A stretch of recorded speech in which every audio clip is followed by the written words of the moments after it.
یہ جناب صاحب ہیں، شاید ان کا تعلق اسلام آباد سے، اور یہ انہوں نے پارٹی جوائن کی ہے اپنا JUI، مولانا فضل الرحمان، اور آج یہ بتا رہے ہیں جی کہ میں علی مین گنڈا پور کو اسلام آباد میں بھی داخل نہیں ہونے دوں گا، اور چاہوں تو میں اس کو کل ہی فارغ بھی کر سکتا ہوں۔ یعنی آپ یہ دیکھیں کہ علی مین گنڈا پور وہ تو پہلے اسلام آباد کا مت ہے، وہ تو پہلے بھی سب کو پتا ہے کہ وہ تو آنا بھی نہیں چاہتا، آپ اس کو سٹاپ کر بھی کیسے سکتے ہیں؟ CM خیبر پختونخوا ہے، پاور تو ہے اس کے پاس، کل کو وہ آ جائے گا تو آپ لوگ بولیں گے جی وہ ہو کر چلا بھی گیا۔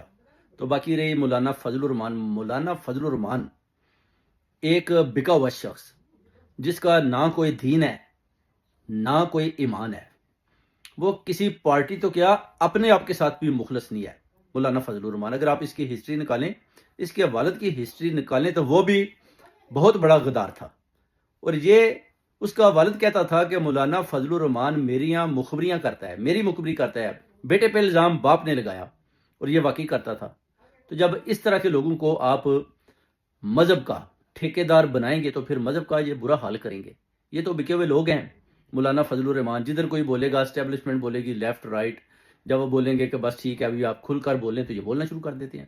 بھائی اگر آپ مذہبی جماعت کے ٹھیکیدار ہیں تو پھر مولانا فضل الرحمان کو حق اور سچ کا ساتھ دینا چاہیے۔ ایک بھی پروٹیسٹ بتا دیں فلسطین کے حق میں مولانا فضل الرحمان نے کیا ہوئے، ایک جہادی بتا دے جو اس نے فلسطین کی طرف بھیجا ہو اور اسرائیل کے خلاف کسی قسم کی آواز بلند کی ہو۔ آصف علی زرداری نے کچھ ڈالا، اس کی طرف چلے گئے۔ عمران خان نے تو کچھ ڈالا بھی نہیں، پھر بھی عمران خان کے گن گاتے رہے کہ شاید ادھر سے مجھے کچھ مل جائے۔ جب انصاف کا ترازو خان صاحب کے ہاتھ میں آیا تو مولانا شانہ یہ سارے آپ دیکھیں دوڑے لگا گئے، دور دور تک جناب یہ چیئرمین بنے پھرتے تھے جناب کشمیر کے، اور پیسہ کھا رہے تھے، حاجیوں کا پیسہ کھا رہے تھے، اور آج جب وہ دیکھ رہے ہیں کہ سب کچھ اسٹیبلشمنٹ کے ہاتھ میں ہے تو مولانا فضل الرحمان جناب وہ جیسے کہتے ہیں ویسے کرتا جا رہا ہے۔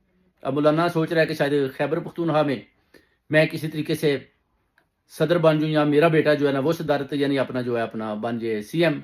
تو اس طرح کے خواب بھی وہ دیکھتا ہے، تو نہ وہ صدر بن سکا نہ اس کا بیٹا CM بن سکا۔ اسی طرح یہ ساری عمر بھاگتے بھاگتے مولانا فضل الرحمان کی نکل گئی۔ اگر وہ یہ حق اور سچ کے ساتھ خان کے ساتھ کھڑا ہوتا، آج مولانا فضل الرحمان کی بھی عزت ہوتی۔ ایک دفعہ کھڑا ہوا، لوگوں نے اس کو سراہا، مگر جب کہتے ہیں نا چور اور ڈاکو ڈاکہ ڈالتا ہے تو وہ اپنی عادت سے باز نہیں آتا۔ مولانا اپنی عادت سے باز نہ آیا، یہ پھر بکا اور بکتا ہی چلا گیا۔ یہ حال ہے اس مولانا فضل الرحمان کا، اور اس کو جوائن کرنے سے پہلے بھی عوام، قوم اور محب وطنوں کو سوچنا ہوگا۔ اگر آپ اس کے لیے جوائن کرتے ہیں کہ مجھے شاید CCD نہ پکڑ لے یا مجھے کوئی اور